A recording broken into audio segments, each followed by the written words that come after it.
Why am I telling you the story? The story is, again, what am I doing there? I did nothing wrong. They came up with a fantastic ma'isa. The pale, they not only they didn't punish me for it, the pale they erased the whole thing that never happened. But the word is, I was there for one night. Usually you're there for 3 weeks. And they make an investigation, they check you out.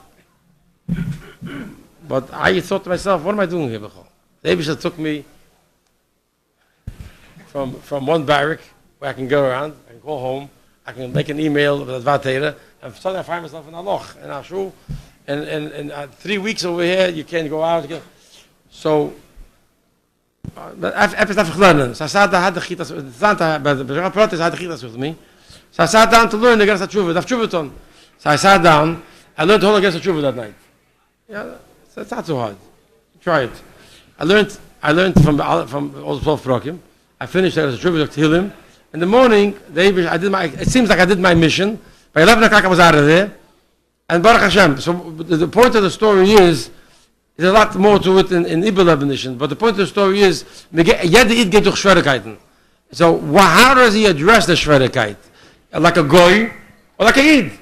A Eid knows that he's going through a Schwierigkeit, there's something he needs to do over here. I find myself, so I tried to figure, maybe it's this, maybe it's that. Well, a goy, right, he wants to figure out this time, that time. So we're talking about Emunah B'tochen and Geula. So first thing we have to be abachdus. We have to unite without any conditions. He holds like this. I went to a good word that says, "Kishem she'ein deyasein shavis, kishem she'ein parsofein shavis, kach ein deyasein shavis." He's got that word, I think, from the Gerer, and he says like this. He says, when the Maimah Chazal is that the parts of the same way the face of people are not the same way the way they understand is not the same. What's Taich? Why did I say this in this way? Because I never saw somebody being angry for why the other person doesn't look like him. Right? Every person wants the other person to look differently. Right? If he looks like him, it's a problem. It can be in a pasta. He can use his credit card. It's a big problem. Yeah. So you're happy actually the other person has a different face. Dr. Chazal, and the same way the other person has a separate face, the same way he understands things differently than you. Du trachst das sei, aber es als der Achas, als ein Eberstein, als ein Am Yisrael. What are you getting? What is the fighting about? The first thing has to be Achdus Navas Yisrael. That's the first thing, and that's one thing Baruch Hashem we see over here. All the Machal gewesen, give the other guy the respect they need, and they deserve. The avos that I got from all types of Eden is unbelievable. And we deserve to give them the respect they deserve. With a good mention, I got loads of letters. I got boxes and boxes of letters of Eden that I never knew and never saw. They heard he's in trouble, they sat down, they wrote me a letter from different schunas, from the... What's the meat? We have to have avos Yisrael, number one. Zwischen sich, which is an element, and the avos Yisrael bringt a geula. You want to have a geula. I got a guy came in, I had 2 Yidden there, and they were fighting. And they came to me, Davka, and one time a guy came to me, and it's a petty fight between the two. He said this, and that guy said this. I said to him, listen, mister, what do you want from the whole thing? You want to go home, yeah? Anything that's not involved with getting you home, what's the difference? Vanish mishugim with them. Love him, and be focused on doing your paperwork to go home. The same thing here. We have to throw all things aside, love each other, we have to go home. We have to get out of Golos, we have to go to Mashiach. All the Bechlekes gets us nowhere. Verkehrt. That's number one. Number two, we have to learn. I'm a learn versteht man, und man kann leben, und man kann sich übergeben zu der Ingen von bringen Mashiach jetzt. Und aber erst, und takken wir per Maas bringen Mashiach jetzt. Durch Amunah betochen, dat hebben ze promised us, und hebben ze zugesagt, als bringt Mashiach. Und wir darf Kivinu kohen, wir darf beten von Mashiach, wir darf wohnen Mashiach. Und Chaim, I think I spoke enough. And I asked my son over here, Getzel, to say a few more words, and I want to bench everybody. Mit Bonne Chaim sind in der Wege, bekommen wir Wege, beteven in der Van Nigla. Verbring again and again and again, but alle zusammen tanzen, so bis Mashiach das kennen now.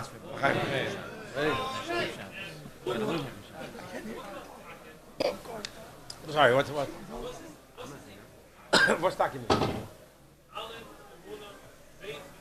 Yeah. Bring Gula, no? Yeah.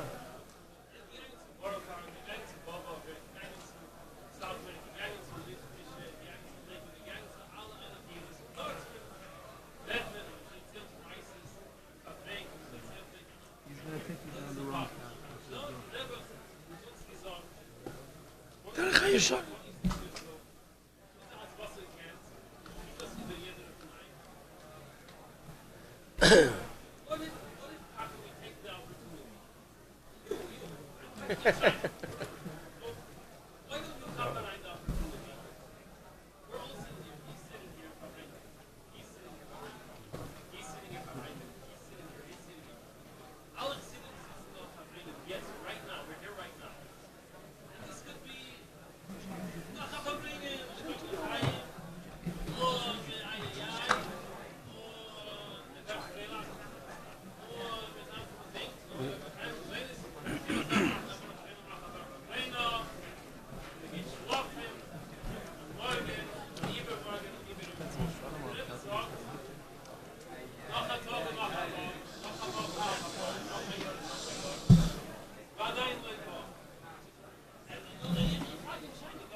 Mit zerbracht die vierte Wand.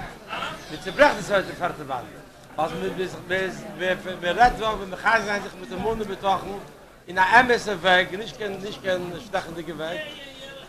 What do you say that for? What do you say that for? What do you say that for?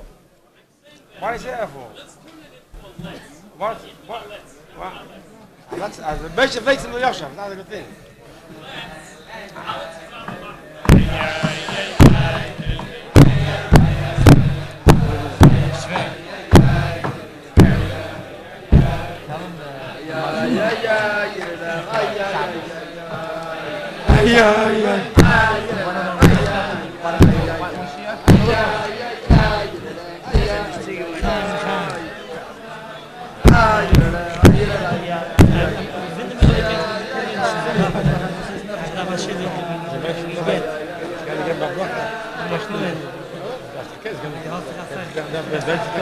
I don't think it's going to work.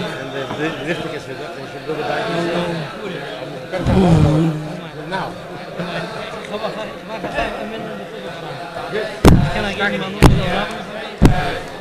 Ben is mooi.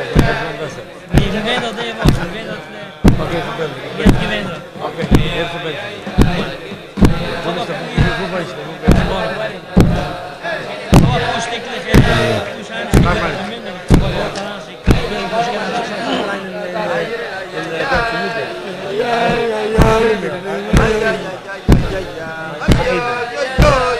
No, over there. He was there, sir. Right here. You're there.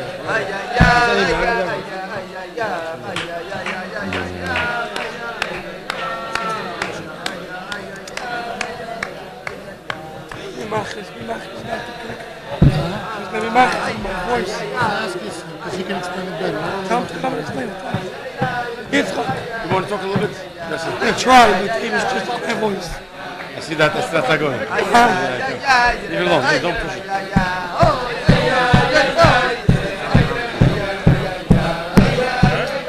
He was to show what he wants is the best thing.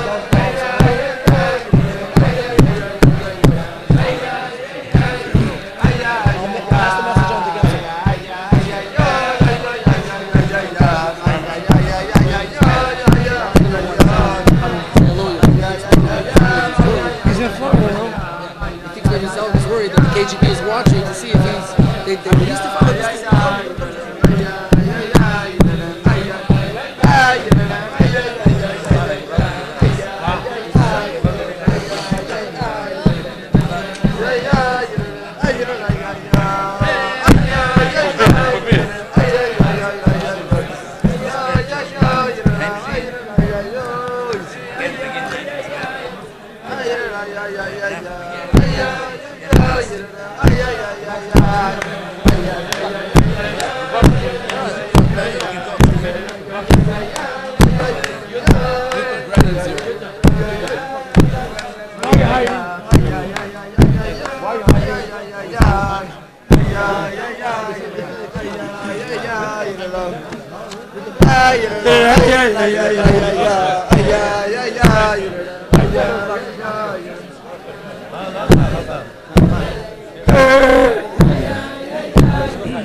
Okay, look at that. Yet the mice, the whole mice of the nest is not about me. Mom's not about me. I have Baruch Hashem.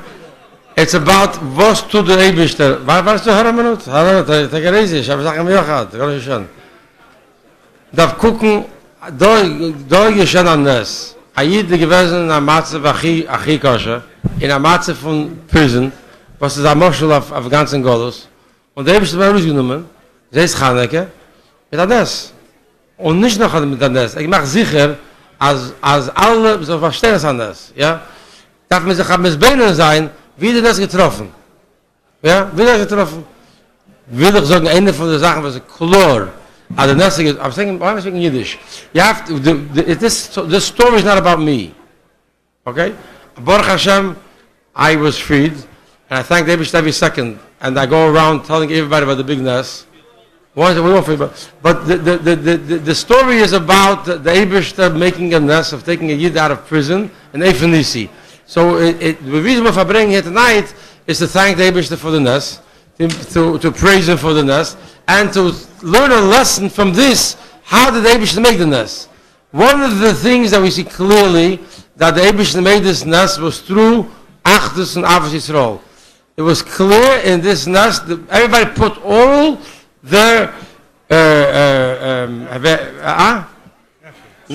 put all their walls down that divide us, and everybody united on one common cause to ask the Eibishter to help the seed. But we learn this. Why do we say it before davening? Because we ask the Eibishter for something after we Mekabel Avos Yisrael, and the Eibishter will listen to us. This story is a story about Avos Yisrael. This story is a story, Kinderlach. I went yesterday to Chasana. Yeah? The kids were chasing me to dance with me. It's a product of Maisa. I can't explain this. The point is, watch what the Eibishter is doing. Don't watch me, watch what the Eibishter is doing. The Eibishter is showing us that through Avos Yisrael, unconditional Avos Yisrael, I don't care which, and that's what everybody's showing this. So we have to do the same thing. We have to have unconditional Avos Yisrael. It doesn't make a difference who he is a Yid, hug him and kiss him and love him. And together, yeah. That's what it means. He doesn't see it exactly how you see it. Who says he has to? Who says he has to? The ikir is that we have to have a munah b'tochen the Eibishter being Mashiach. And I want to say one more point. my Eden reminded me. I always say this word. It's a richtige word. As a bocher, I learned a lot about Amunah. I learned a lot of memorim. I learned a lot of Vayu Lekim and Shocha Protis and Einem Levadei. As many here did also. I didn't know much about Betochen. I didn't. Right? So we came at the time of a problem, and everybody told me, Trach gut wird sein gut. I couldn't understand what you talking, Trach gut sein gut. I have a problem. I'm sitting in jail. It looks, externally looks like the Eibishter is I don't even say my mouth. Maybe the problem itself is showing that I'm alone, Chas v'sholom, right? So the Eibishter Trach gut sein gut. What's Betochen mean? Why? What gives me the right to think that the Eibishter is going to do good? Maybe a Gilgul Zeh, Gilgul Acher, I got to pay a price, who knows?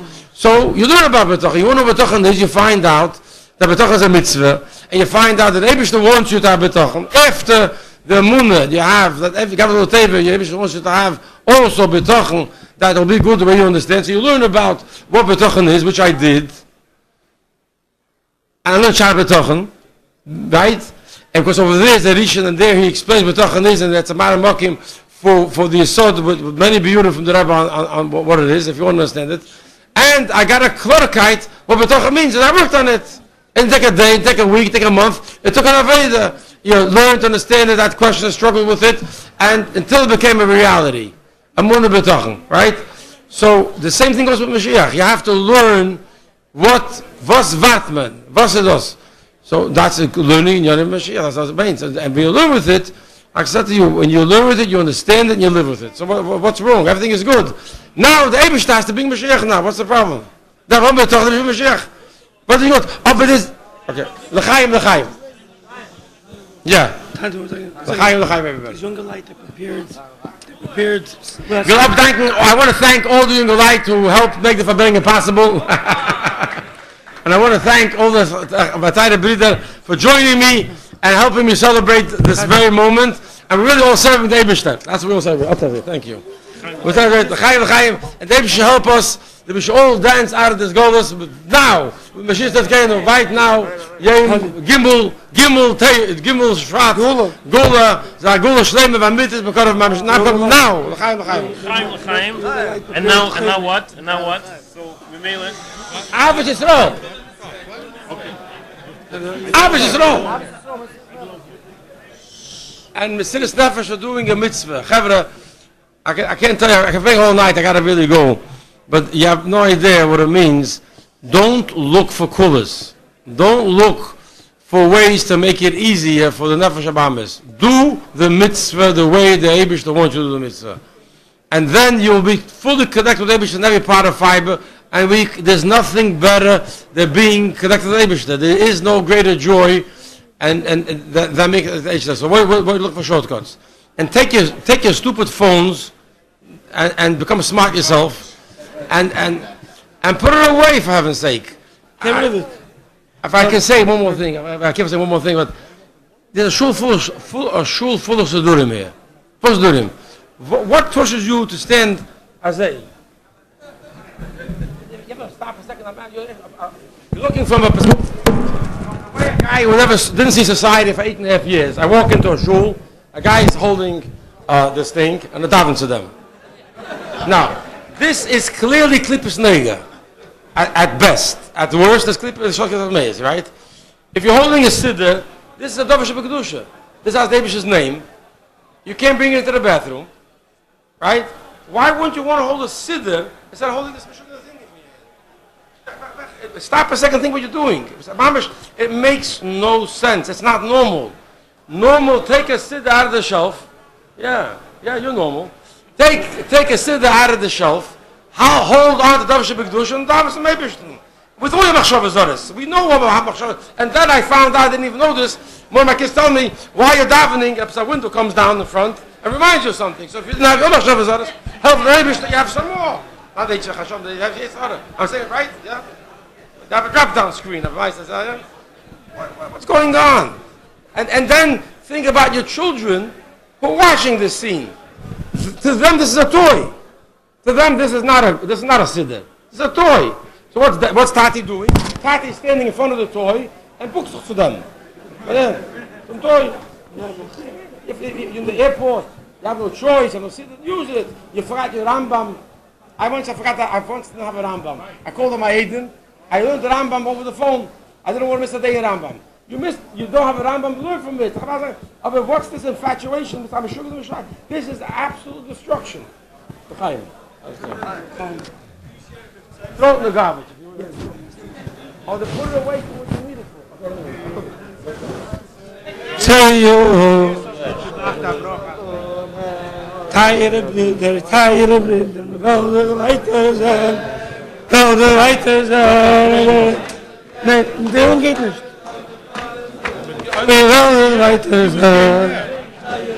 Die was gehen soll nachher Bruch acheren.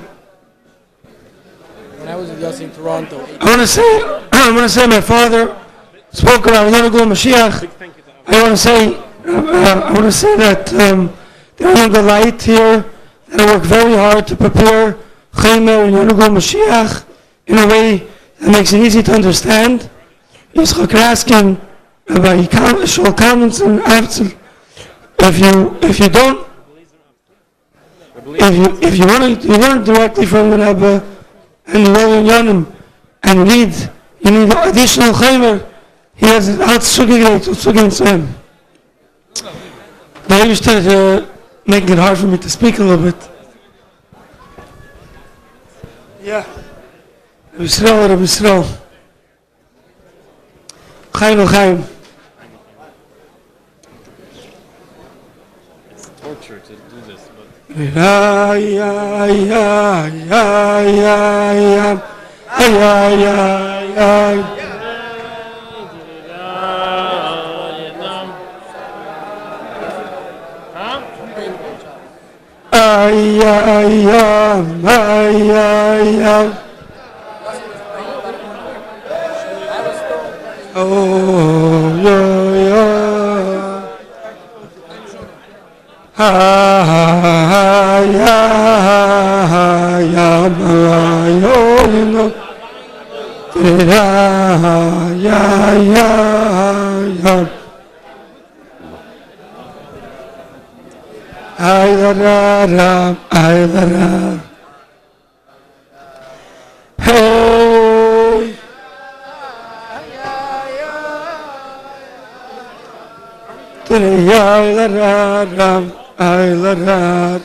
Chaim.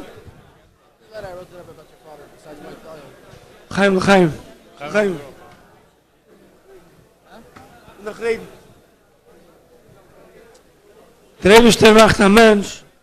Chaim.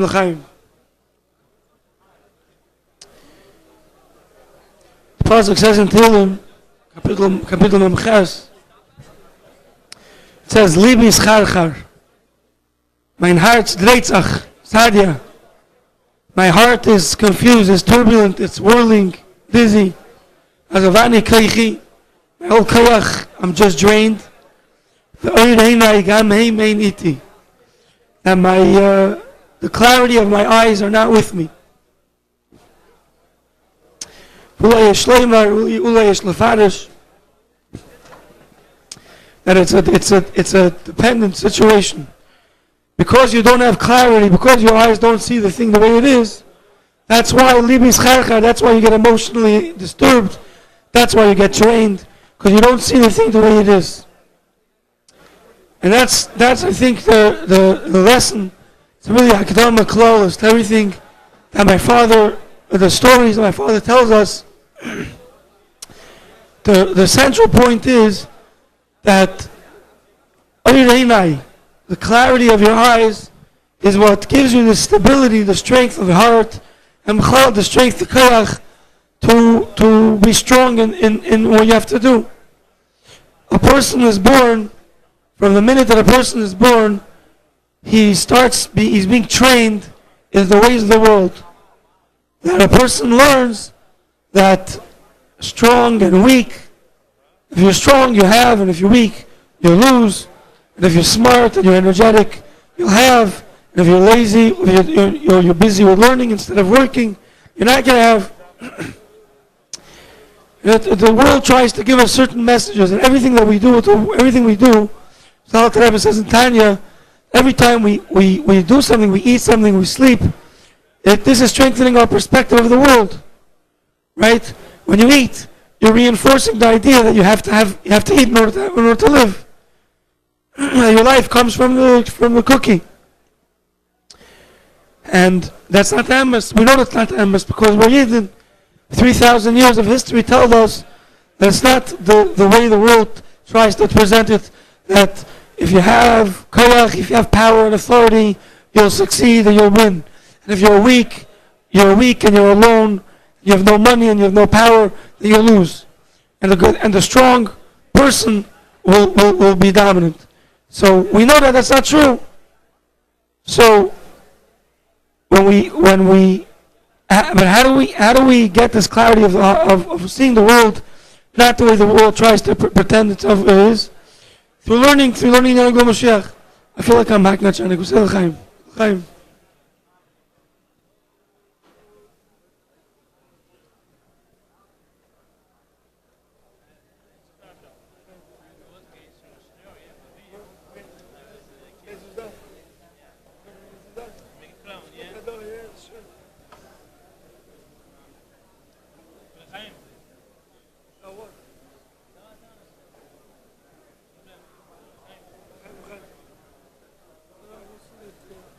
Telem schlaft, gezegd Telem schlaft.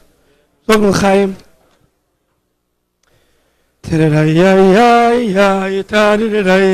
I can't scream. Abel took my voice. Hey, ta-da-da-da-da.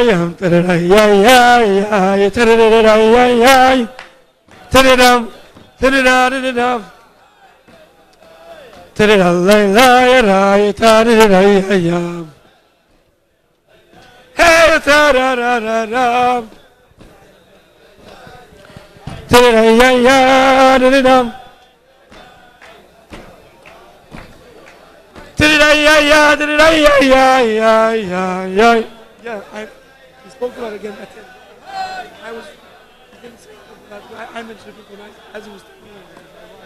I mentioned your name, I mentioned Yitzchak, and comments. The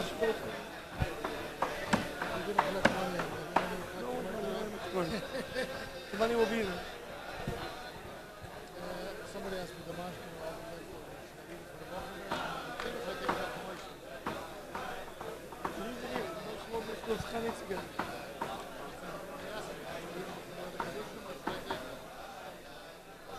a lot of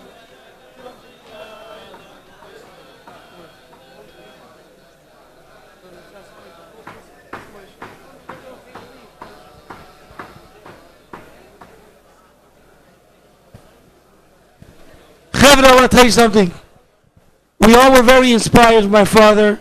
We looked at my father throughout all these years and all the stories we heard from the press, from the family, and we looked at him. We were so inspired. We said, "Das is a mensch. He's living in a heilige Fantasia. A heilige Fantasia. It's a fantasy. It's a very nice fantasy. It's a fantasy that's always gehalten according to all the Sifrei Kodesh. It's a fantasy. What are you sitting? Yeah? We know there's another world. We know there's a way of looking at the world that doesn't not machshiv the paycheck, is not machshiv the boss, and he's not, and he knows that you have to learn, and really we're here to overcome. It's a fantasia. And we were very inspired by the Fantasia. It was a Heilige Fantasia. It was a Fantasia, it wasn't our world. And then 30 days ago, the Rebbe showed us that it's not a Fantasia. It's not a Fantasia. Sholom Mordechai Rubashkin, my father, I could say his name, maybe to be mechabed him. I don't know. My father showed us that Sparta is not a Fantasia. Every day, my mother had the suit and the jacket in the car. And my father kept telling people, somebody would come and he would say, no, I'm making a l'chaim tonight, tomorrow night, Vincent Hamastov. So I said, no, I'm going to come, I'll be there. I'll be there. We all stopped laughing. We all stopped laughing. Because we saw that the were schmeichelt. And we looked at him like he's very, very holy, but he's out of his mind. But he's not in the real world. And we realized that he's in the real world, and we're not in the real world. We are obsessed with a Baba Maisa. We're obsessed with a Baba Maisa. We get up, and we have to do something heilig, and we say we can't do it, because we have real world things we have to take care of. I have to go to sleep, because I have to get up, because I have to go to work. You have to do everything. You have to do everything that you have to do, Apitava, because the Rebbe said you have to do it. But we didn't come to it that way. We came to it that way that, no, so very nice to be talking, but what's with the courts? And what's the end? We have to realize that night that it's not a Fantasia, but then we started sliding back into the world, and we started becoming more used to I don't know, that the my Yetzer Hara had such a zetz 30 days ago, that there are certain Yisraelis that I always would struggle with over the years. For 30 days, I'm telling you that I didn't have a problem. I'm starting to feel the early tremors. It's starting to be a problem again. Why? Because of Ruach Mimorim. And really, we never really bought into the fact that it's real. And we always looked at it that it's a fantasia, that it's not practical. It's the only thing that's practical. The only thing that's practical. And to the extent that we don't see that it comes out practical, is only a test. It's only the Hebrews telling you, you had betochen, that you have the money that you need, and it didn't come in today. You have betochen until it come tomorrow. You had betochen today, it didn't come today. Because the Hebrews wanted you to have the opportunity to overcome a stronger sense that it's not real, it's not practical. But it is practical. This whole world, the world that we live in, and the rules that it pretends to work on, it's nothing more than a Baba Meister. And the Hebrews are telling you the Baba Meister because he wants to see if you were smart enough to realize that it's a Baba Meister. And the truth is that we weren't. We weren't smart enough to realize it was a Baba Meister. And even though today, or a few weeks ago, we felt we were able to stay with the Zichlikeit as a Baba Meister, it's also not because we were smart enough to see it was a Baba Meister. He hit us over the head with it. And he showed us a situation that we couldn't explain away. You know, we look at a nest, a person who looks at a nest, he knows there's a teva, and then he sees a nest. Yeah? So, but for a time to Meshugin that he is, he says, so what's a nest? Explain to me what's a nest. There's teva, and then there's an aberration. There's something that goes not according to the Seder of teva. Yeah? So there's teva.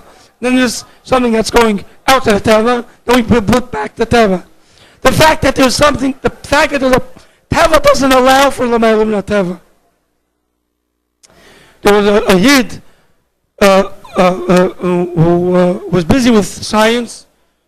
Einstein, he was called a smart person. He said you only have to pop a bubble one time. Once it's popped, it's popped. Why? Because a bubble can be popped and not popped.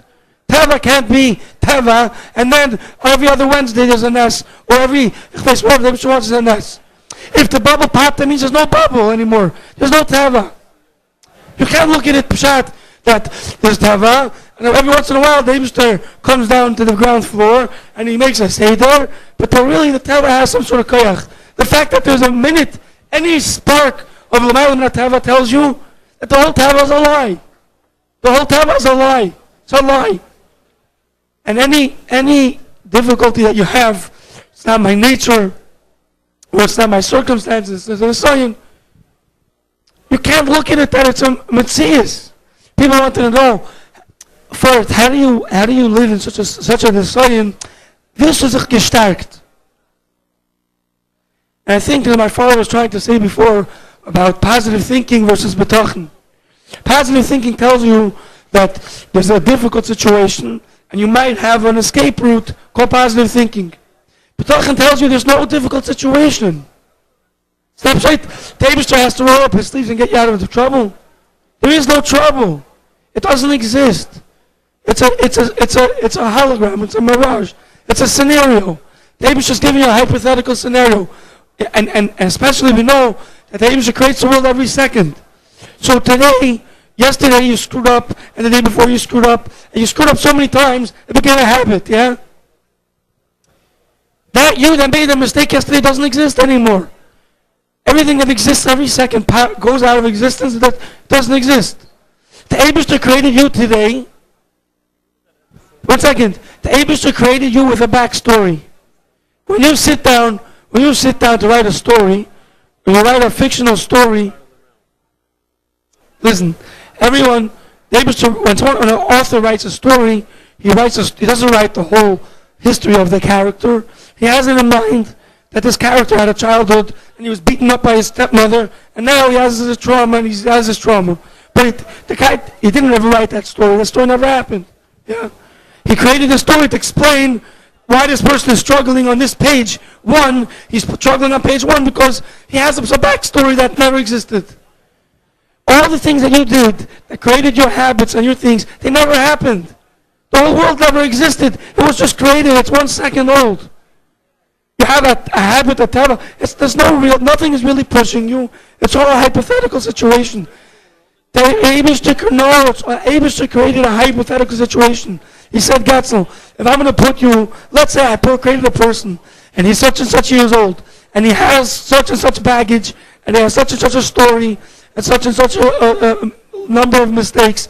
How is he going to overcome that scenario? Boom, he pushed play, and it's happening this second. You're not mechuyev to what you did yesterday. Yesterday doesn't exist. Teva doesn't exist. The whole thing doesn't exist. It's only from the Eibishter. And that's what we felt that moment.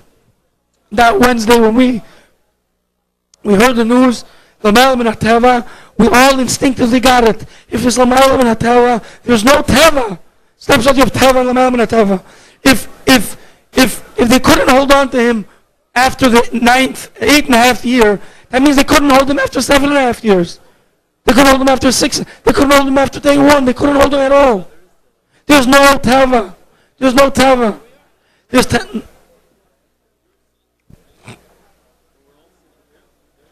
Teva does not exist.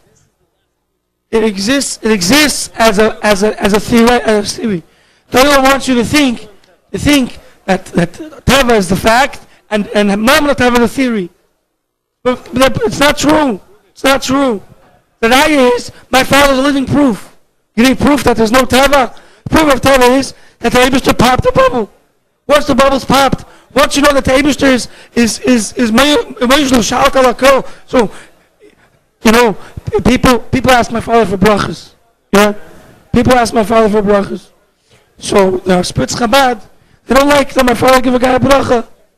Yeah, but if you look in the Sichos, the Rebbe says that every Yid should bench another Yid. So the Spitz Chabad will tell you that Rebbe meant you should bench another Yid, but you shouldn't believe that it's actually working. You shouldn't believe that your bracha actually means anything. The Yid wants you to bench. You bench. My father, I don't know why I lost my train of thought. The point is, my throat is killing me. Chaim. He was sending me a message.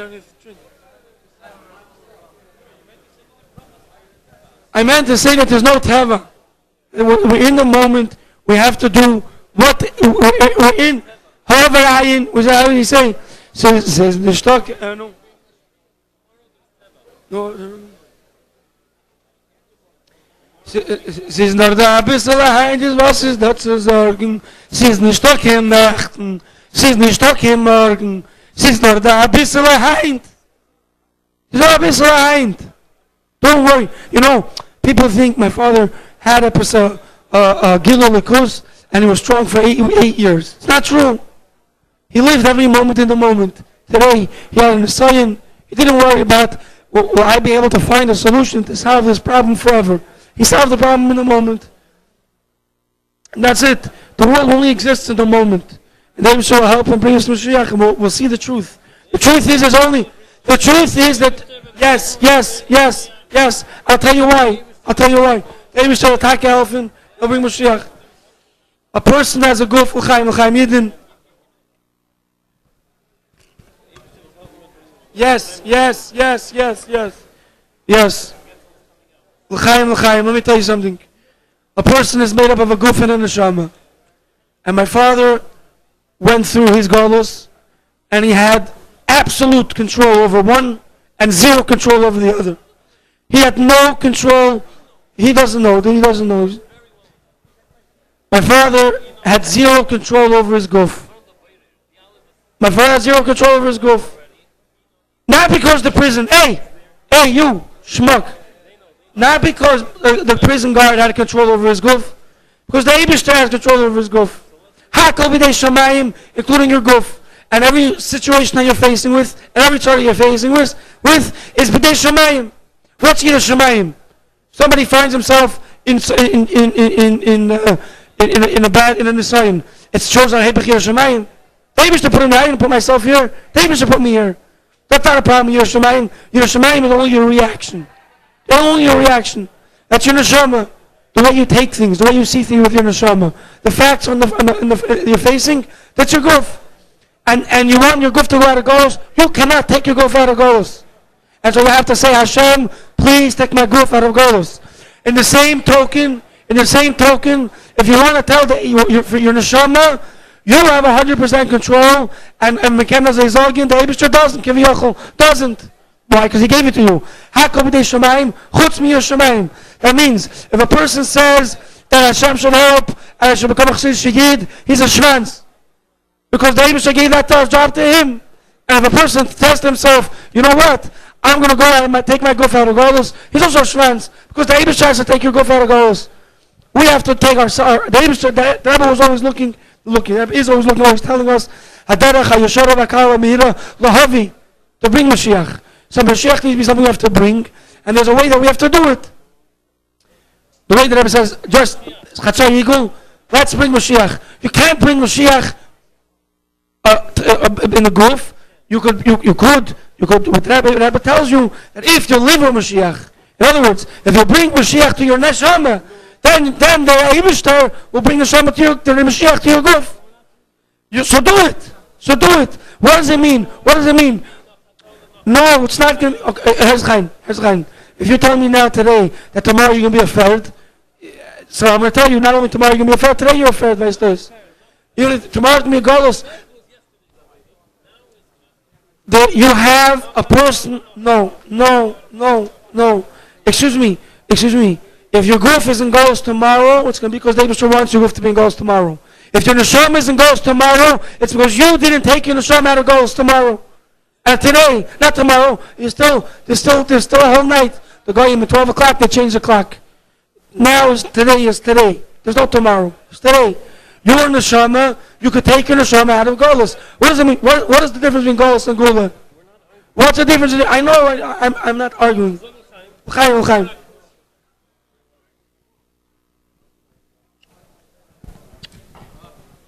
Let me tell you, Bachrim, Chassidim, Brider, what is the difference between Golus and Gula? What's the difference between a place called freedom and a place called prison? The difference is in the interpretation. The difference is in the way you understand the things that are going on around you. Yeah? A person that looks at the world and he perceives a world, a teva. If you see teva, you're in Golus. Teva in the sense of a set of rules that happens, kilo by itself, even if you don't think in those words. That you look at the world and you see Eibishter. If you see a problem and you see an assignment from the Eibishter, a test from the Eibishter. You see a bracha and you thank the Eibishter, and you see Elokus, you see the Eibishter in every aspect of your day. That's Mashiach. That's Mashiach. So if my father is sitting in jail and the guy locks the door, and the guy and my father doesn't think to himself, the guy just locked me in. He thinks to himself, the Eibishter just locked me into this room, and it's not a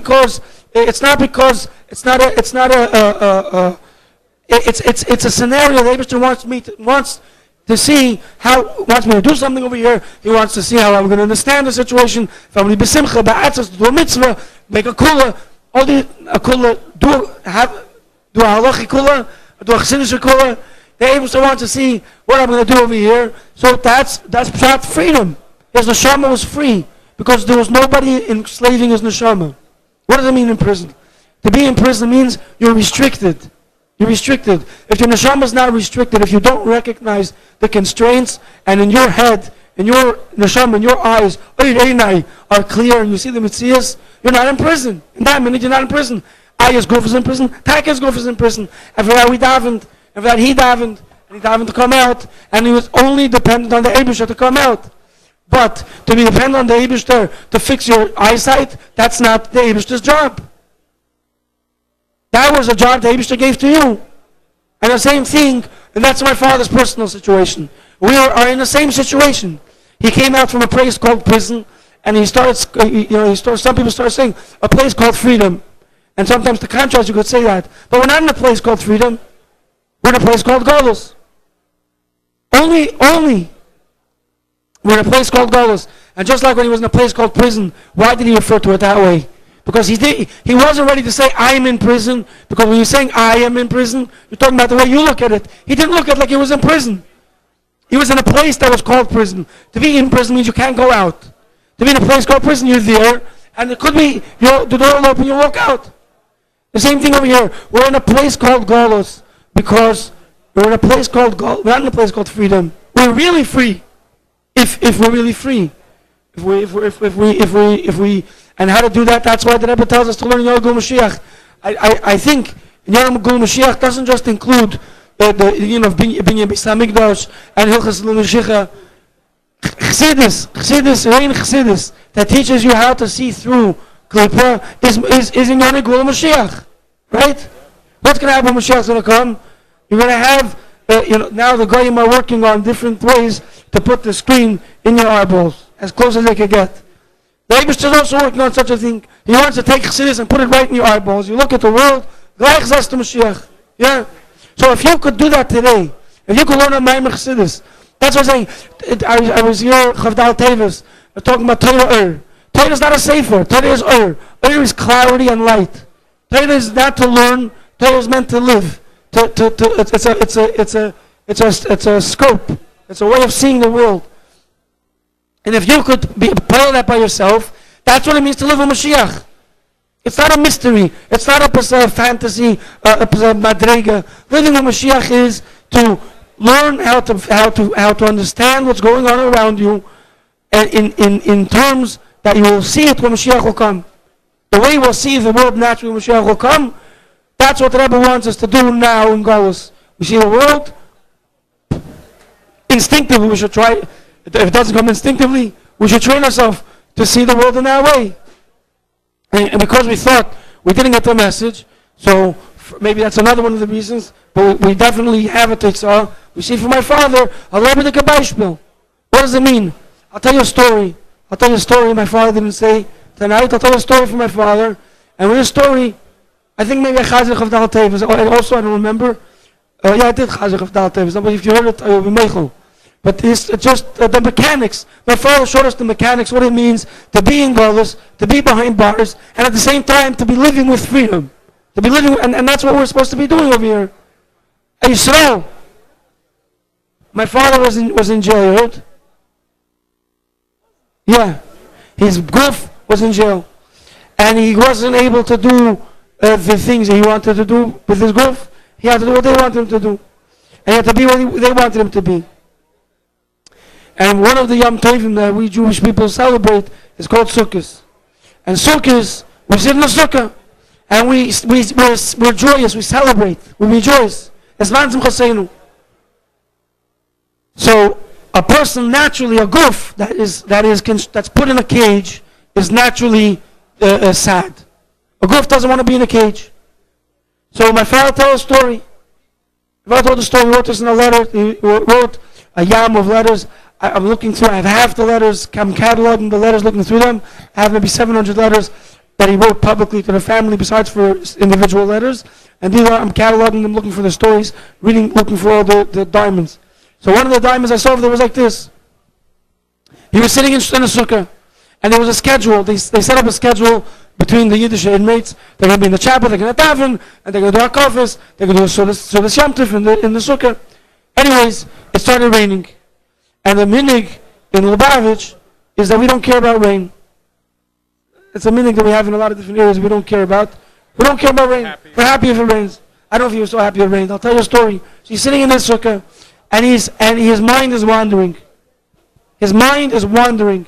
This is the way the Alter Rebbe describes anyone that's not in the category of a tzaddik. So he's shaykh to have a havim in the. He's shaykh to have a havim in that comes from his guf. So if you're not actively controlling your mind, it's going to go in the way the guf goes. So he finds his mind wandering.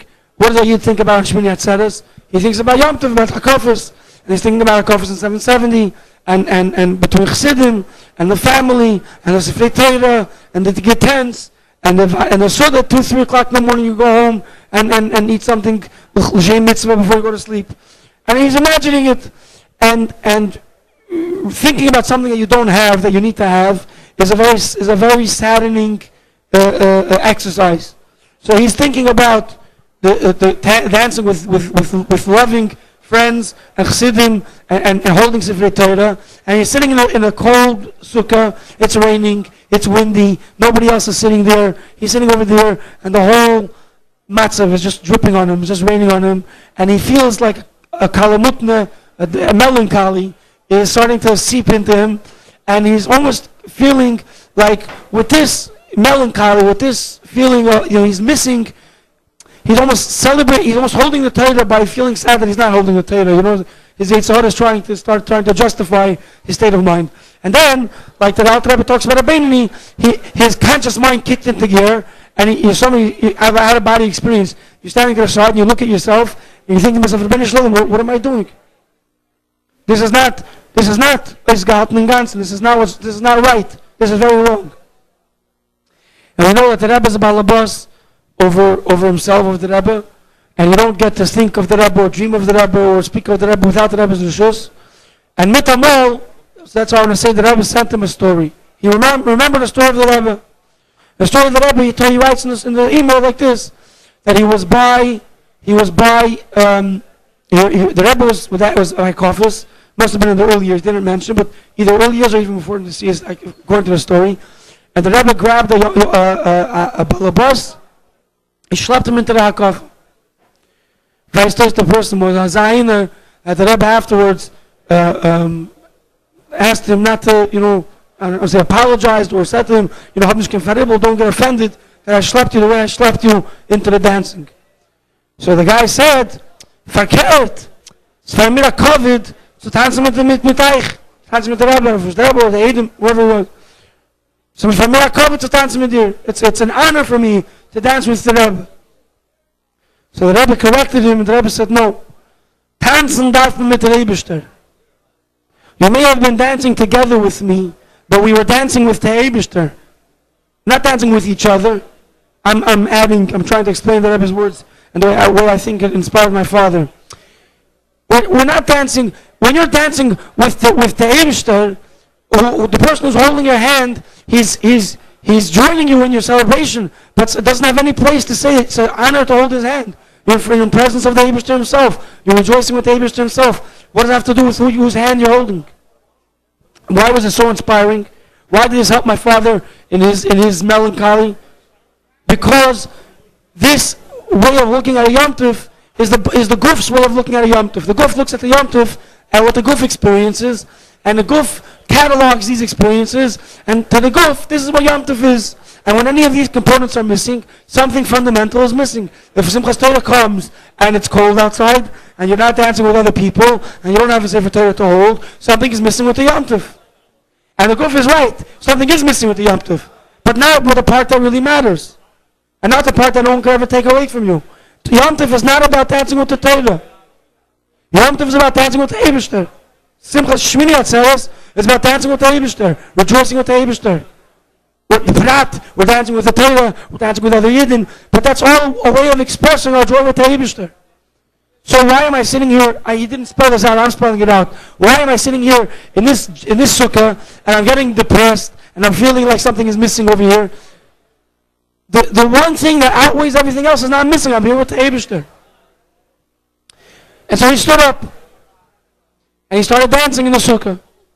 And I want to say, the reason I'm telling you a story is because for me, and I think for us, for you, this is a lesson, a tutorial. Yisrael, I'm giving you a tutorial, a spoon feed. You ever heard of a spoon feed? I'll give you a tutorial. This is how it goes. My father was in Golus, and he felt like he was in Golus. He felt like he was in a sukkah, and he was missing Yom Tov. And he felt like the core of Yom Tov was gone, and there was something to be sad about. And then, Yisrael, if I have to follow the recipe. The recipe was number one, open your mind, the eyes of your mind to find the truth the way it's described in Torah. And it's still an intellectual thing. He remembered a story, and he accepted the story as true, as fact. Just like if I would tell you what the doctor says about something, you would say that that's the truth because he got it from reality. I'm telling you that's a Baba Meisa. And the story Torah tells you that's the real textbook of reality. And the textbook of reality says that Sukkot is not the real battery. The energy of Sukkot is not the Yidden, it's not the Torah, it's not the Shul, it's not the Suda, it's the Eibishter. Okay? So now you have that in your head. Yeah? And we all could, you open up a Sefer, Torah, and you find the Metzias described, the textbook. But that doesn't help you yet, because it's in your head. So you have to get to your heart somehow. So he stood up, Good. So how did you do it? He stood up and he started dancing. He didn't write this in the letter, but according to what I learned in Chassidus, according to my own personal experience, I can be Mishai, this is what happened. His first steps he took with the same melancholy that he was sitting. He stood up and he started. I don't know if you ever had to do something that you really didn't want to do, or you didn't really feel like doing. You almost feel sadder that you're actually doing it. You have a feeling of being compelled and claustrophobic, and it almost makes you want to cry. Just the fact that you're doing it, and your whole Metzias is screaming out, I'm not in tune with my feelings, with what I'm doing. But you go back to the textbook of reality, and the Torah tells you, I'll tell you, a Maimon HaMuzgar, the Har Sabid, a Maimon HaMuzgar, a parenthetical note.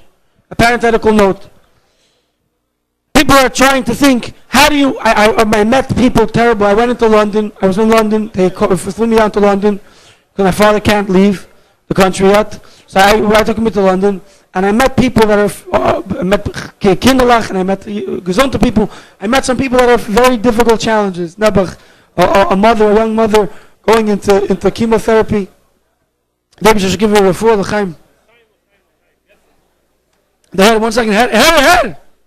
Schweig. So, what are we struggling with? What are you struggling with? Your heart wants to cry. Your heart tells you that you're in serious, serious trouble. And your heart is despairing.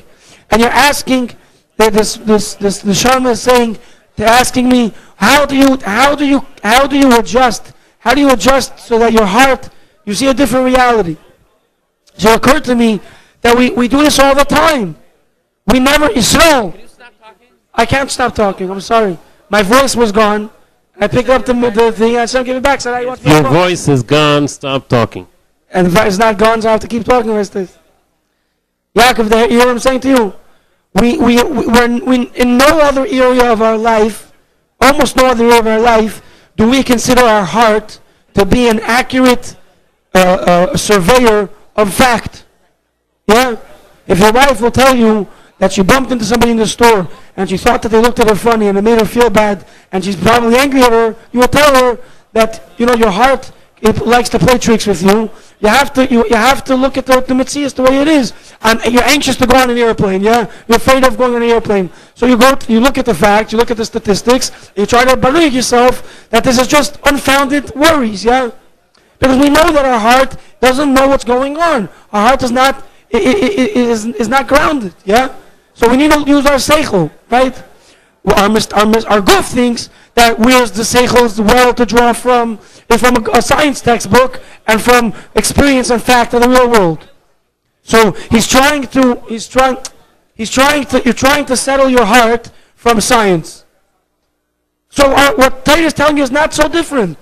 Torah is also telling you you can't follow your heart. Your heart is going to mislead you. You have to use your mind. Where do you have to draw you from? From Torah. So my father drew from Torah from a Ma'aser Rav. And then he acted on it. And the heart, which is a misleading organ that always drives you the wrong way, starts to follow the Ma'asim. And not everyone has control of their heart, everyone has control of their mind, and everyone has control of their Ma'asim. So he heard a story, he decided that this is the Metzias I'm accepting, and he started acting on it. This is the recipe. So he started dancing. He got so high. Let me finish the story. This is the recipe, really. I want to finish the story so you know that the recipe works. He got so excited. He got so plugged in to the Eibishter, to just being simcha with the Eibishter. And this is the mice of Korah Barzel. In order to, when you're in deep mud, in order to get through it, you have to really get all the side points away. It's not the Torah dancing. It's not the people dancing. It's Eibishter. You have to dig all the way down and cover the heart. He plugged into the heart. He got such a charge. He was so excited. He was dancing and singing. He danced all 7 hakafos. And then, the Yavan, you ever heard about the Yavan in Sukkah? The Greeks, the Goy, came into the Sukkah and kicked him out of the Sukkah. He wasn't ready yet to let go of the Eibishter. He wasn't yet ready to let go of the Eibishter. So he went back to the cell. His cell number, so what's your cell number? His cell number was 217 in that year, I think. He was in cell 217. That was where he was imprisoned. That was, oh yeah, good. So listen. So he goes into the cell, and I want to describe to you a cell. A cell is like 3 feet wide. 3 feet wide like this. I'm not sure if that includes the shelf or not, but that's what he said, 3 feet. Maybe it doesn't, I don't know. So then there's 2 shelves, about the size of a person. With the bottom shelf, they put one person, and the top shelf is another person, and in the corner is a toilet. So he rigged up a little mechitza around the toilet. You shouldn't be sitting in the bathroom his whole day. And he came in, so he comes over there, and there's not another person. Oh, so the cell is 3 feet by like 7.5, 8 feet. So if you would lie down, average person 6 feet, it's 2 feet more, that's where the toilet is. So your feet touch the door, your head touch the toilet, more or less. So he goes in over there, and there's another person also over there, and he tells the person, he wants to continue dancing. So he didn't want the guy to disturb him. So he decided he has a eitzah. He tells the guy, listen, today is Shmini Atzeres, it's a Yom Tov by Yidden. It's a very special Yom Tov. I'm going to tell you about it. When I was, you lived in New York, when I was in New York, so this Yom Tov we would go to shul.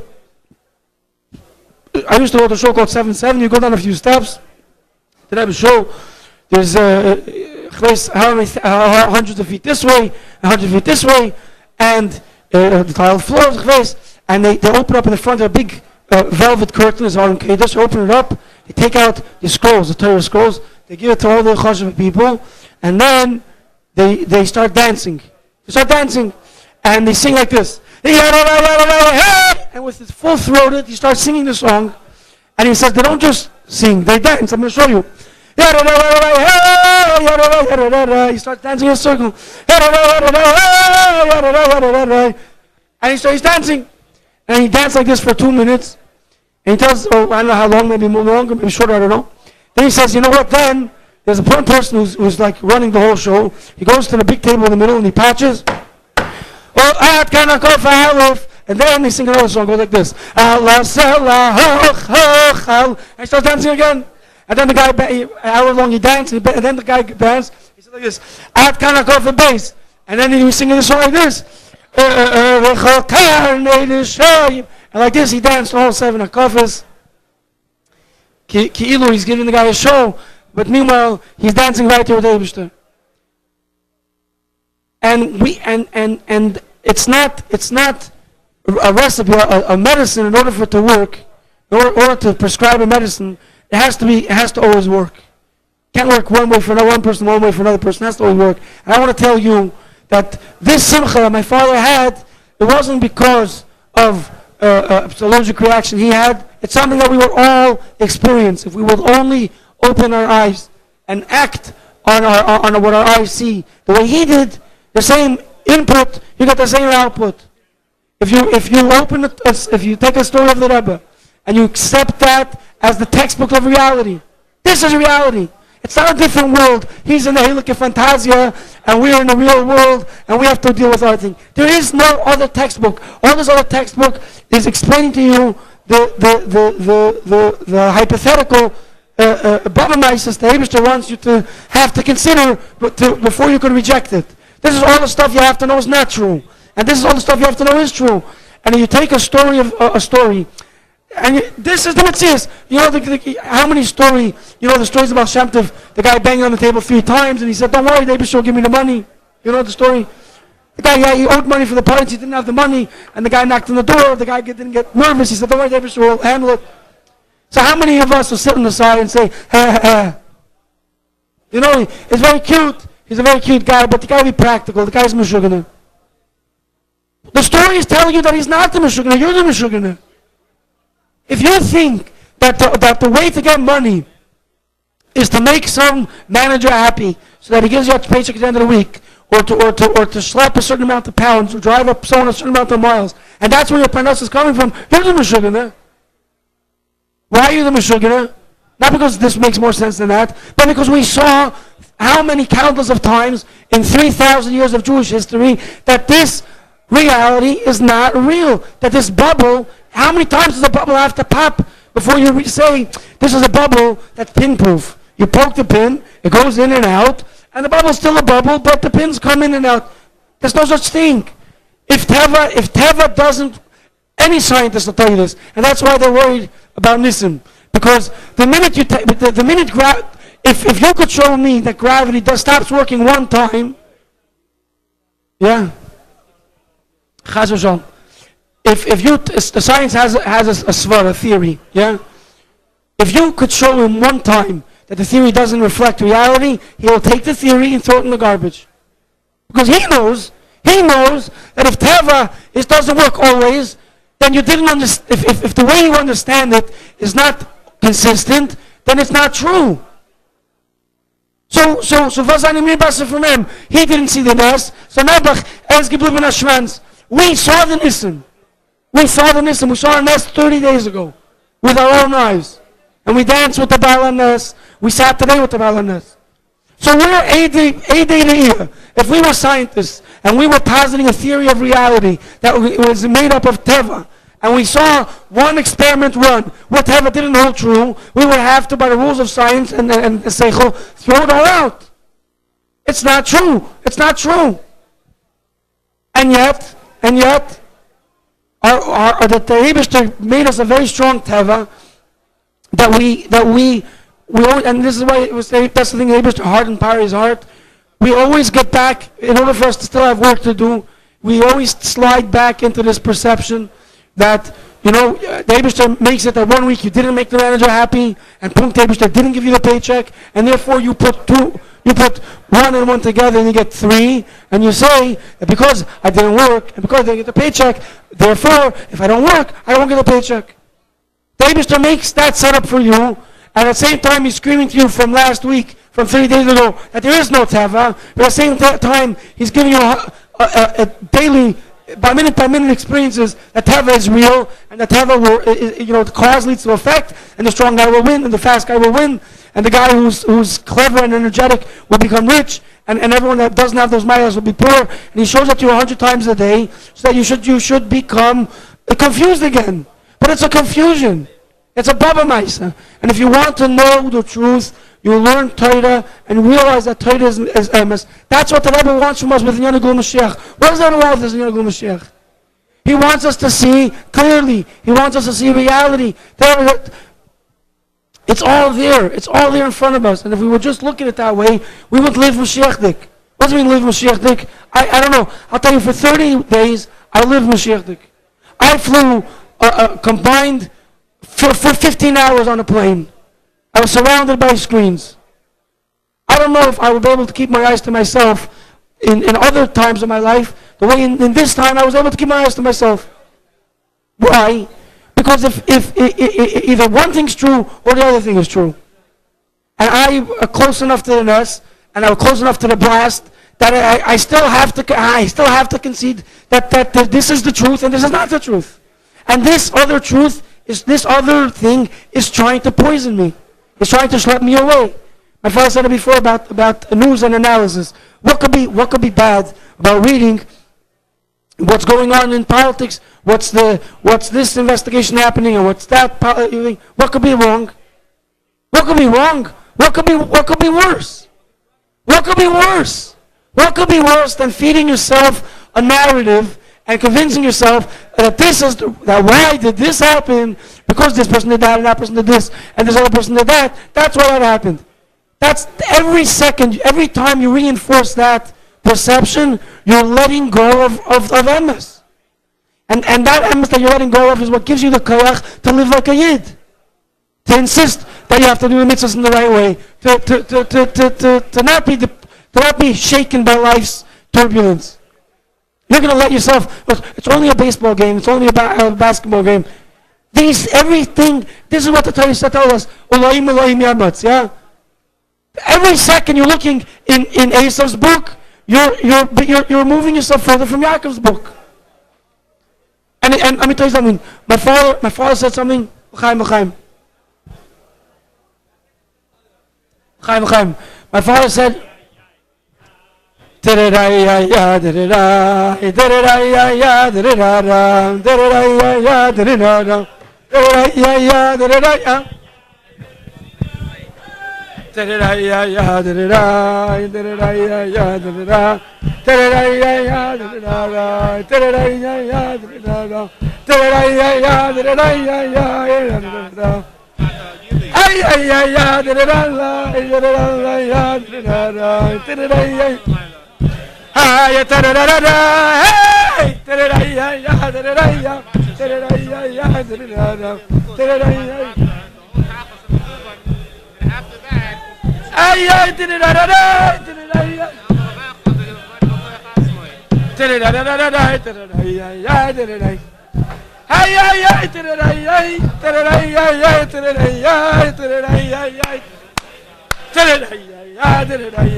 I want to pay you for it though. I'll pay you for it. Okay, Chara, I want to tell you a story. I want to tell you a story because the story is good. And then I want to tell you a word. Kwa? Chaim. It's a story like this. There's a mice and nisim, openness. Rabbi Oberland, you want to hear an openness? Openness. I forgot this even happened. I forgot that I'm using it for good things. It came back. That's openness also, yeah. You hear? It was in the state case. In the state case, my father was being charged with 9,311 misdemeanors. What's a misdemeanor? It's a lesser aveda. It's a lesser aveda it's a chi like a chi of Malkus instead of a chi of Misa, only a chi of Malkus. So, how did they get to such a number? Because they charge them with employing a minor. People came with forged papers. So it turned out not only was their birthplace forged, their birth date was also forged. Us too. So he was employing minors, and there's three aspects or something, few aspects of the job that are not okay for minors. There's dangerous chemicals and there's knives that you can't do. So each one of those is a misdemeanor, and each day that they came is another Aveda. There's a Gemara in Krisis trying to figure out how many Krisis a person could be over in one shot and one thing. So that was the Chakir over there by this court case. They came up with a psak, 9,311, that's what they're going to charge him. So because it's only a misdemeanor is a sentence that could sentence you up to 30 days. 30 days in jail is not such a big unglik, yeah? Tell that to somebody that's out for 30 days. But that's what they say. But maybe you only need 12 jurors, you only need 6 jurors. Now, if you multiply 9,311 by a month, it comes out to like 750 years or something. But still, it's only 30 days at a shot, so you only need 6 guys to paskin. But you don't want to have a minyan with tzumtzum, right? You have to worry if someone needs to go out to the bathroom. So they had 6 guys. They pick, yeah.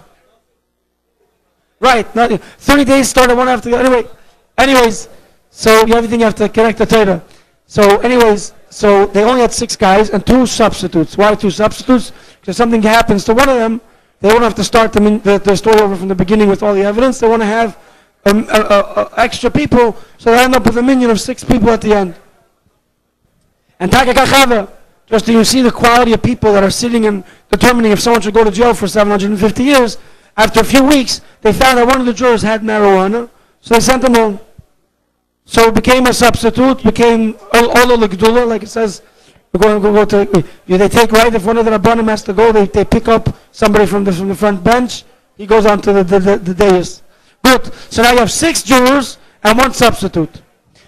The jury, the rest of the thing goes without any problem. The juries are all gesund und stark. Comes the last day, we finish the evidence, comes the judge, a goy, not the same, the goy, a different goy, and he says, okay, since we finished the evidentiary portion of the hearing, we're going to dismiss the substitute juror. All of a sudden, they look over, one of the 6 jurors starts to choke. He can't breathe. Time out, medical emergency, they clear the courtroom. And they come back an hour later. It turns out this guy, he ate the wrong thing. It was lunch, it was nothing, it passed. He's fine. Okay, very good. Everyone gets back, comes back, sits down. The judge says, okay, now back to where were we?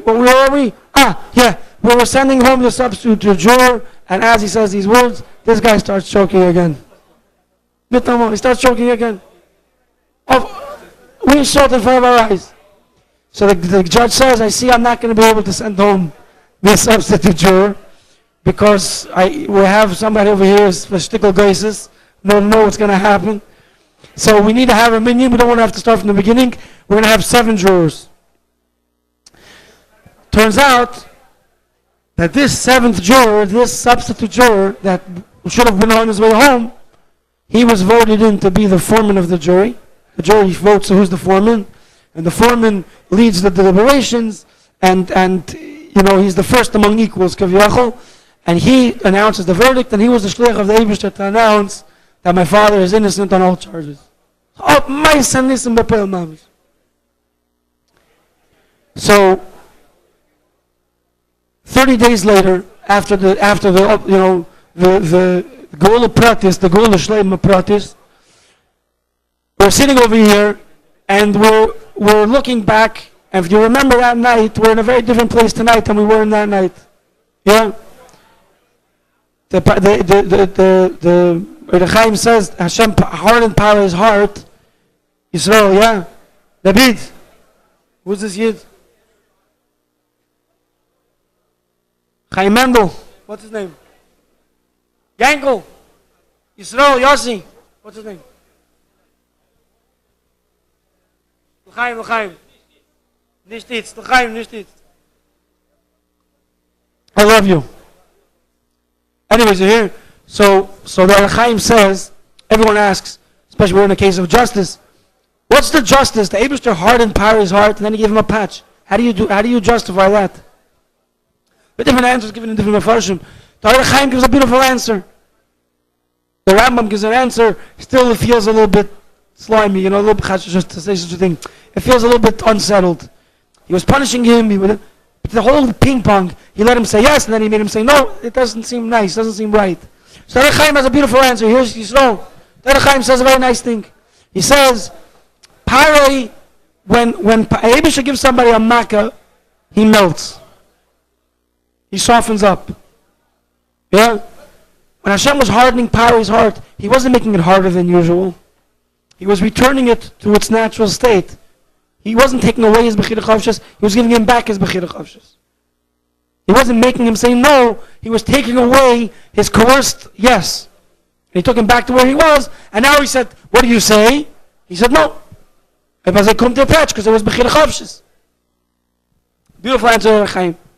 And it's not so beautiful when you realize that this is what we experience. Yeah? It comes, we sit by a Fabringen, it's a makkah for our Pari gets a makkah, he softens up, and he says, good, let the Nefesh kids go, let him serve the Eibishter. Yeah? We hear news, Rubashkin came out, listen, the Eibishter, it's complete, your Pari got such a clap, he still feels it 30 days later. Yeah? But the Eibishter's not happy with that. He doesn't want to coerce, yes? He wants you to say, your Pari should get to come to terms with reality, even on a Pashta Mitvach. Yeah? So he hardens your heart. He makes you desensitized. Over time, 30 days pass. It's a Nishmas given. You intellectually remember what happened, but the emotional impact becomes less and less and less until it's nothing. And that's when the Eibishter wants you to serve him. Yeah? If you're going to just undo everything you did, so what are you doing it for? You hit Pari, yeah? You want to accomplish something, no? After that, you rewind the whole thing, Kilu Lo Yahaya. If you're rewinding it, Kilu Lo Yahaya, so make it Taka Lo Yahaya. Yeah? Yisrael. The Eibishter doesn't make a nest in the magna for nothing. The Eibishter doesn't turn water into blood for nothing. If Hashem was going to rewind the whole impact of the blood, he shouldn't feel it, it shouldn't have an impact on him. Why did he do it?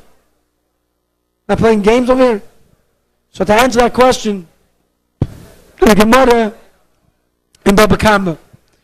And the Gemara in Baba Kama talks about a cow. We could all relate. We're all a little bit like a cow.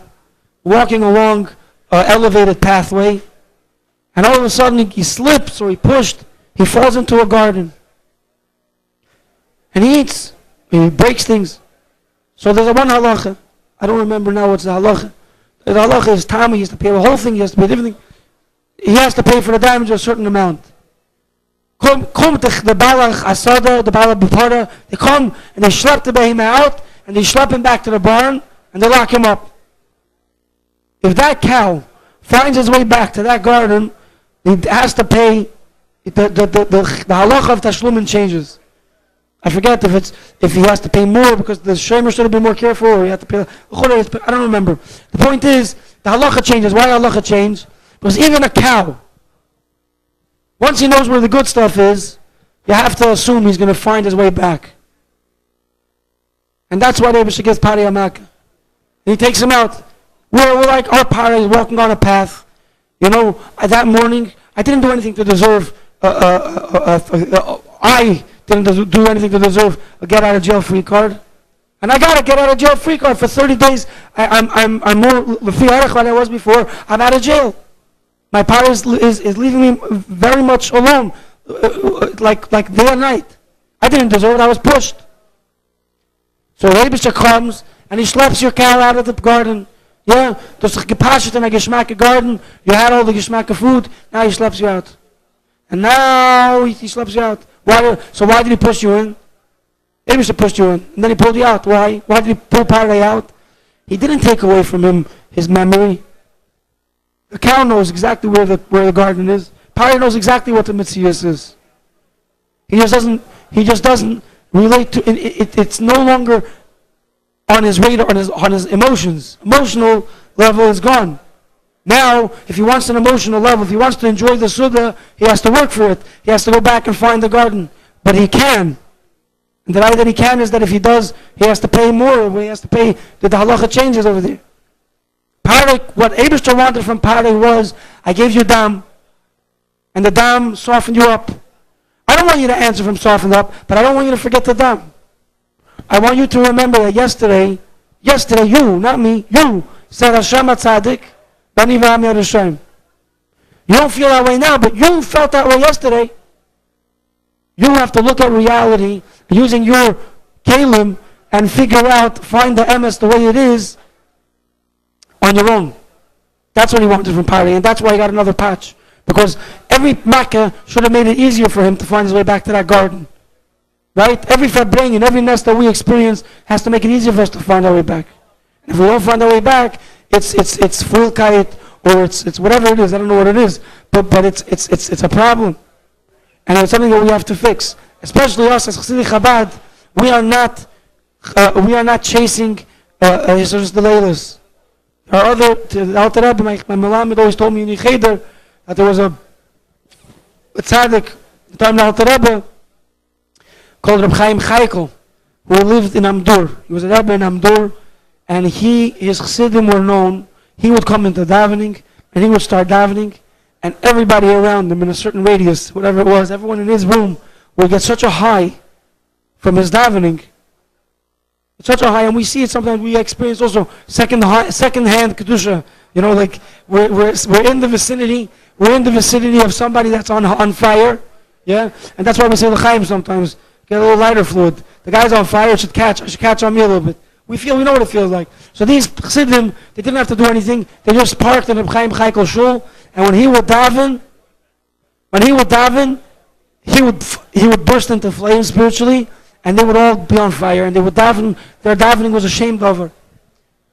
And the chassidim to Alter Rebbe came to Alter Rebbe with a taina. He came to Alter Rebbe and he said, why don't we deserve this gift? To be high, to be connected to the Eibishter, to experience Kedusha in all of our limbs and all of our bones, to the extent that they were ecstatic with Kedusha. Why don't we do this? Why are you not serving what he's serving? So the Alter Rebbe tzich vayt he went where he went. And then he said in his Nigun HaYadua, Chassidim from Chaim Chaikel davent in zeh. Ich will sollt allein davenen. The Chassidim of Chaim Chaikel is davening through them. And I want that you should daven by yourself. When my father, 30 days ago, Chaim Chaikel had davened, through us. Chaim Chaikel davened in uns. We felt the Eibishter because Sholom Mordechai came, say my father's name, because my father came out of jail. It wasn't because of anything we did. And the Eibishter says, Ich will sollt allein davenen. I want you. So he gave us a gift. He showed us the way. He showed us what it tastes like. He showed us what it looks like. And he even gave us, my father gave us my father able to bring with us and share with us the stories and the mechanics and the insights and the things. And which is b'neisef to everything that we have from the Rabbeim and all the generations of Chassidim and the Svarim and the Torah. But that's not what the Eibishter wants. The Eibishter doesn't want us to be high because Chaim Chaikel davened in uns. The Eibishter wants, but the Rebbe, especially us as Chassidic Chabad, the Rebbe wants, we should ourselves find, through our own pneumistic efforts, to find the Kedusha and to find the strength and to hit our own party. We should hit party. So Chaim, the way is very clear. Chaim,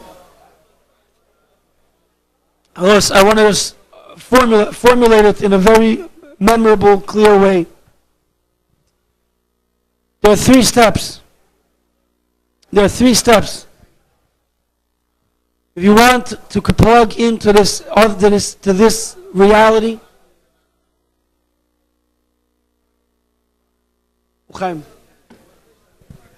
if you want to live in this if you want to check out of this world, beruach, and check into the real world, there's 3 steps you have to do.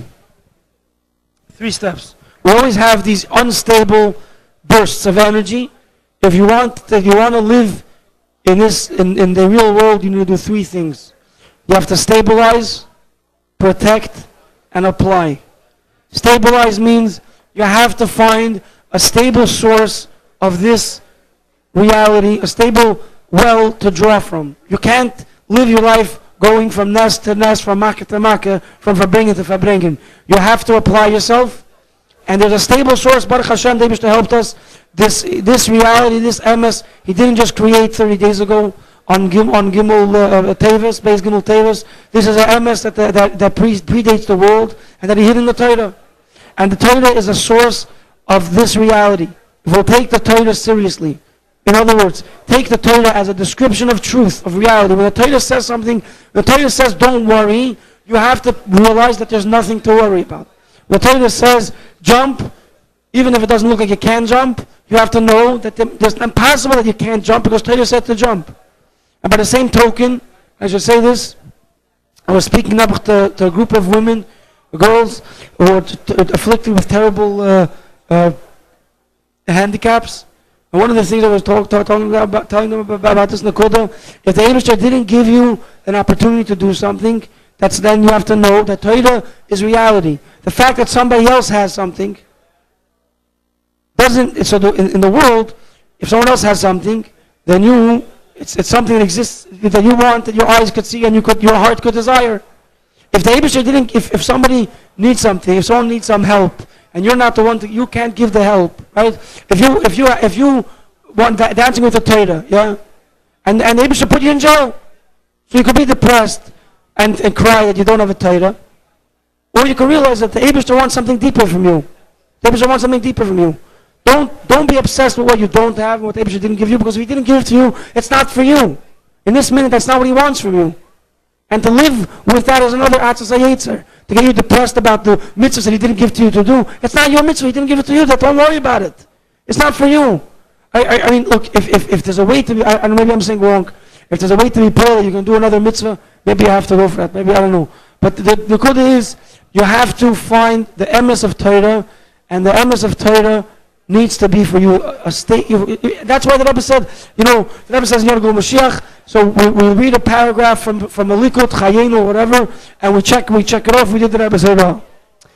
The Rebbe daily Torah study is not meant to be a task. It's meant to be a charging session.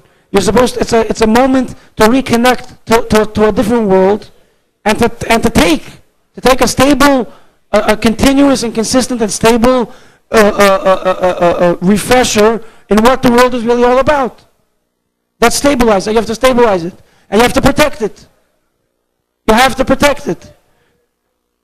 Almost everything else that you do, if it's done incorrectly, will leach away this emes. Yeah? You're reading a newspaper. It's going to slap away from this emes. You're watching Narishkeiten. It's going to take away from this emes.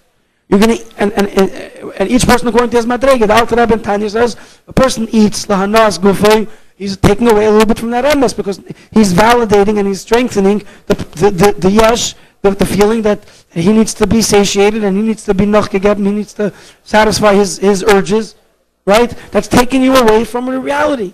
So to whatever degree you're able to, according to your seder, right? Not to look for something to change yourself from one day to another day, but in your ability to protect that bubble. You're creating for yourself a bubble of reality. Protect the bubble. Don't do things that are going to hurt that bubble.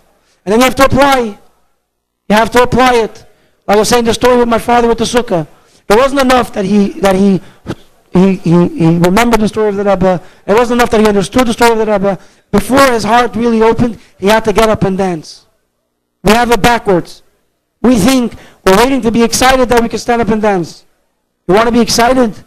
Dance and you'll be excited. Don't wait till you're excited in order to dance. Yeah?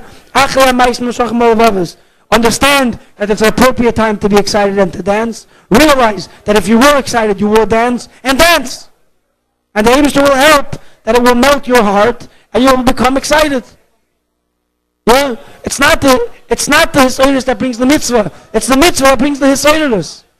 And then the Hisayrus, Mitzvah Geveres mitzvah, that Hisayrus will bring another mitzvah, and that other mitzvah will bring another Hisayrus, and it piles one on top of the other, and just like eating a ragula because the chocolate looks appealing to you is gonna schlep you out of emes.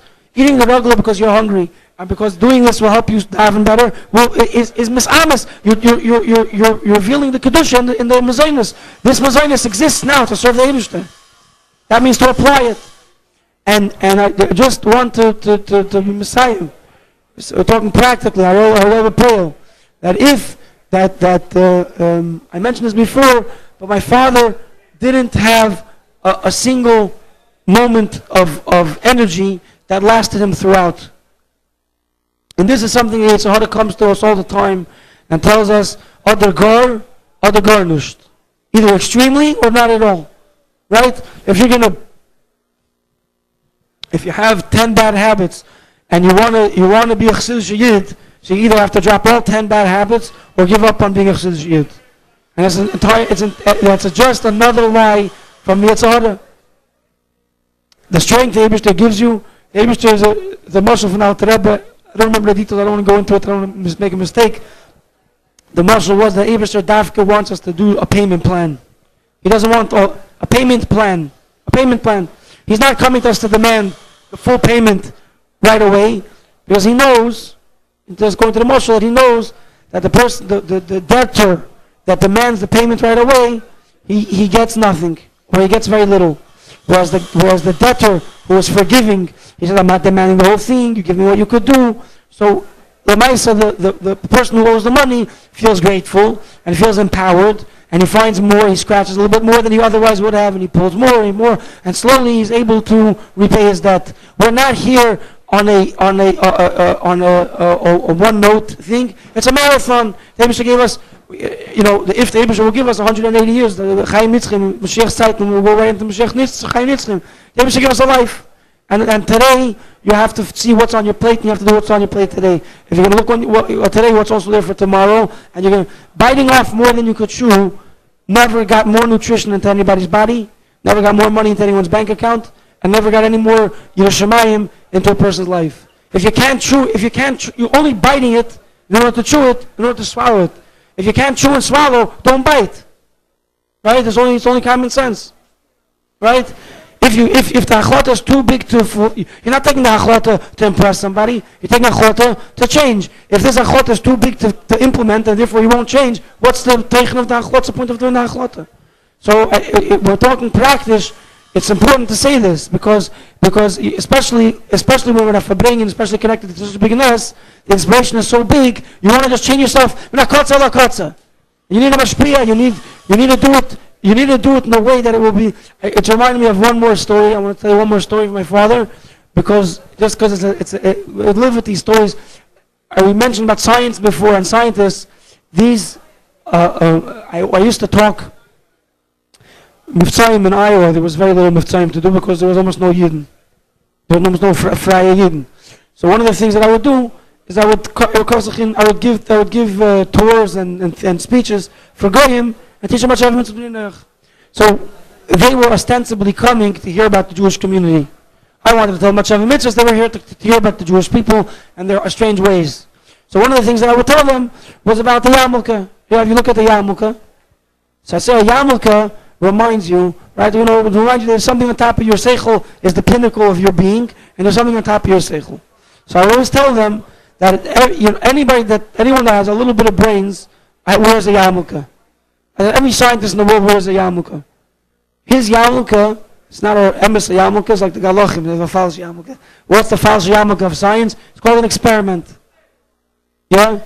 A science is busy, he has two stages. First, he's busy with his seichel, he's trying to theorize. And then he puts on his yarmulke because he realizes that his theory is meaningless. There's something more important than his theory, that's reality. If reality verifies his theory, then it's emes. It could make, he said Einstein before. Einstein once said that if his theory wasn't misamis, if it didn't turn out to be true, it's a nebuch on reality because it's such a beautiful svara. He once said, but why do they experiment? Because they realize that their seichel is not the pinnacle. Their seichel could take him to a place that doesn't exist. What really matters is practice, is reality, what we see. So we know that the reality is Eibishter's reality. They think the reality is testable and whatever. So, why am I saying this? There's this. My father used to learn with people in jail, so he accomplished tremendous things. He was played by, I think, 6 people. No less than 6 people to take a bris milah. You're talking about full-grown people that went through enough bumps in life that they were sitting in prison, and he was able to awaken the Yiddish neshama and inspire them to have a bris milah. So he was very active. And one of the things he would do is he would learn with people Torah. So they would learn in the chapel. As it happened one time, the chapel was unavailable, was locked for whatever reason. So he needed a place to sit. You're not only allowed to have 2 people in the cell. So he couldn't sit in the cell. So they went to the gym. What's the gym? It's a big open room. Maybe the width till the shafa here. From here till the second beam over there, till the big beamer. With a basketball court, basketball hoops, and a bench on each side. So they sat down on the bench, and they're learning. Among the people bouncing the basketballs and playing, and they're sitting on the side learning Tanya or Gemara or whatever they were learning. Out of the corner of his eyes, from within a different reality, he's looking out, and he's observing from the different reality. There's a bunch of goyim playing basketball. Maybe people playing basketball. And if you watch it if you're in the world, you see basketball. It's very interesting. If you're watching it from far, it looks very, very strange. Because if you watch it, there's a guy throws the ball. He runs to grab it. He fights to get it. He fights to defend it. People are trying to take it. He doesn't want to let anyone take it away. Yeah. He reaches a certain point in the room. He takes it with both hands and throws it away from himself with all his strength. It looks very inconsistent. It looks very bizarre. Here, this guy was ready to kill somebody, not to let him take it away, and all of a sudden he throws it. Yeah. So somebody from within reality will explain to you. You don't understand. He didn't take the basketball because he has a basketball collection. He was fighting for the basketball because he wants to score. And the way you score is by getting the basket into the hoop. We are sometimes like the person who doesn't understand this reality. And the Eibishter gave us Torah and gave us Chassidus. Yeah? How do we interact with it? We learn it. But why did he give it to us? He gave it to us so we could score. He gave us to score. And sometimes in order to score, you have to let go. What do I mean not to let go? Chassidus. We learn it with our seichel. Yeah? If we get so caught up in the seichel, in the theory of it, in the hypothesis, that we never get to the yamulka, that we never get to the metzias, it's like the guy who grabbed the basketball, he's fighting for the basketball, and he never wants to let go. He doesn't know where to let go. You have to let go of the seichel because you have to throw the seichel to the heart. You have to throw the inspiration to my b'poil. The seichel to the heart, to me this, yeah. The point to progress, to improve yourself, yeah. You're learning a Maimer Chassidus. I don't know. You learn a Maimer Chassidus, yeah. You learn a page. You learn an ace of a Maimer, yeah. Rabbi Oberlander. If you learn a Maimer and you didn't understand what it says on the page, yeah, you wouldn't turn the page. Because if you didn't understand, who are you fooling? You're saying to him, you're ostensibly understanding the Maimer. So if you don't understand, you stand up and you ask somebody, or you can get an English translation. You try to understand it in your head because you understand that's what you learned the Maimer for, to understand. So I'm here to tell you that you're absolutely wrong. You're not learning the Maimer to understand. You're learning the Maimer to see. To see a different reality. So if you understood the Maimer, but you don't see it, and you don't feel it, and you didn't get it, how are you turning the page? Yeah? You're staying with you're dribbling. You never shoot. Right? You have to realize part of the game is to stop the haskala, and to get to the Aveda. Yeah? And that's the Nakud I want to bring out. We're Fabrengen. Again, the same thing with the Fabrengen, yeah? We can sit here for Fabrengen for 7 hours, whatever it is, for 2 hours, 3 hours, whatever, for a long time, Verbring, and get all revved up and never hit the gas pedal. We will never implement it, or we over-implement it, and we say we're going to become tomorrow, we're going to become a Beinoni from the Tanya, and we do it so vague, and so, we bit off so much. That's what I have to say, because biting, also the same thing with biting. Yeah, why are you biting? You're biting so you could swallow. If you're biting something you can't swallow, what are you biting about? Yeah? If you're not going to shoot, what are you fighting to have the ball? You're biting to swallow. If you make a achlata to become a different person, if you're going to make the achlata and it's going to go to nowhere, you're not doing anything. So again, I want to say we have to stabilize this reality that we live in, that we were ushered into, that we were thrown into with my father's release. We have to stabilize our presence in that world through acts, through learning Torah and stories. Some people don't get it from the books. I don't mean to say books. Not everybody is a book person. Some people need to hear it from a teacher. Some people need to hear it from a friend. Some people, Nagunim triggers it. Whatever triggers it for you, I don't mean necessarily that you have to stabilize it from a book. Ultimately, it comes from the book. But if you need someone, a teacher, so you need a memutza mechaber, you get a memutza mechaber. But you have to stabilize your presence in the real world. Then you have to protect your presence in the real world. You have to make sure that anything that's pulling you out of that world is not part of your life. If it's a smartphone, that if you need it and you're able to do it in a way that's not hurting you, if the smartphone is in any way hurting you, taking you out of that world, protect your world, your whole world. Yeah, they're trying to destroy your whole world. It's a survival. If you're going to read these newspapers and train yourself in analyzing the world the way a guy analyzes the world, you are destroying your world. You're destroying your world of Torah, and you're exchanging it for a different world. So it's mamish benafshach. It's a survival thing. And it comes easier if you're living in the world and you're finding meaning and life and light in the world according to Torah. Then it becomes easier to protect that because it's something that you really feel the value of. Right? If it's hypothetical and you don't really enjoy Torah mitzvahs and you don't know the taste of it, it's hard to say. So I need to make a achlata to stay away. Although you have to, because it's hard to develop a taste for one thing while you're busy stuffing yourself with the other thing. But protecting yourself becomes easier the more entrenched you are in one world.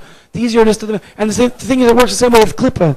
The more you're entrenched in klippa, the easier it is for you. It's harder to protect against, to defend against kedusha encroaching. So, with time and hatzlacha and stabilizing yourself, the protecting gets easier.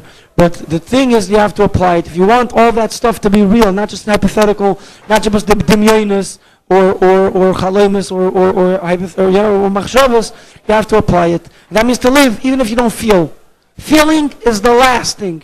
The last thing. It's a gift. Feeling is a gift. We're nasa people. We're nasa v'nishma people. Feeling is something, if you're lucky, and the Eibishter helps, we're all lucky.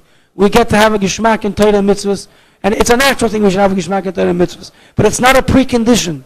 You don't do a mitzvah because it's geshmak. You feel it's geshmak because you did the mitzvah.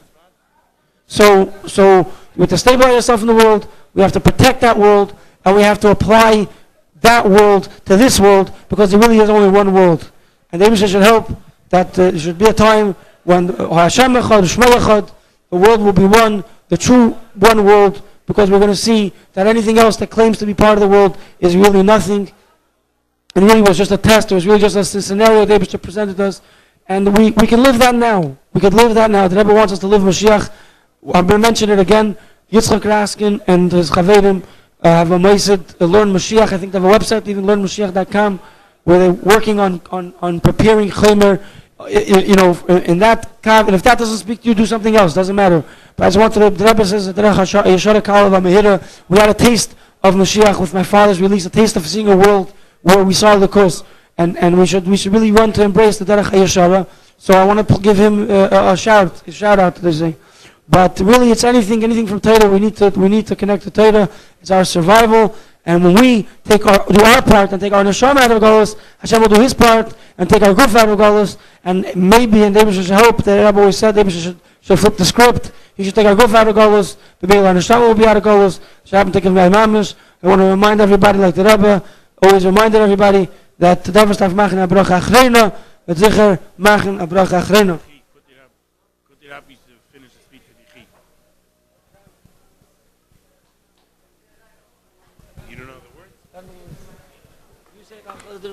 Yechia Dinenu Marinu Rabbeinu Malach HaMashiach Leilam Vod. Yechia Dinenu Rabbeinu Malach HaMashiach Leilam Vod. Yechia Dinenu Rabbeinu Malach HaMashiach Leilam Vod.